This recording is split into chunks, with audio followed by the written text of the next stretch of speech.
In this pandemic year, experts are saying it's vital to know how and when you will cast your vote. NBC News correspondent Chris Pallone reports on what to expect between now and November 3rd. We are now less than 3 weeks until the end of election season, and Deborah Cleaver of the nonprofit group Vote America says every eligible American should plan to cast a ballot, insisting there's much more riding on this election than who is elected president.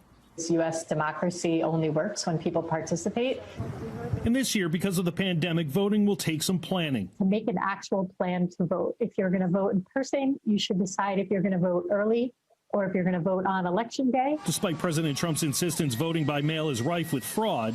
There's fraud. They found them in creeks. Americans have been voting by mail successfully since the Civil War. It is safe and secure to vote by mail. In fact, the Trump-appointed FBI director recently said this about election fraud. We have not seen historically any kind of coordinated national voter fraud effort in a major election. Richard Bell, author of Voting, the Ultimate Act of Resistance, says because of the increase in people who are voting by mail this year, it might take days to count all the ballots in some states. You're unlikely to have a result on election night unless it's a big landslide. And do not interpret a long count to be anything other than a careful count. Cleaver of Vote America points out there are more than 500,000 elected officials in the U.S. President is just one of them. It is very important that everyone vote, not just this year, but every year.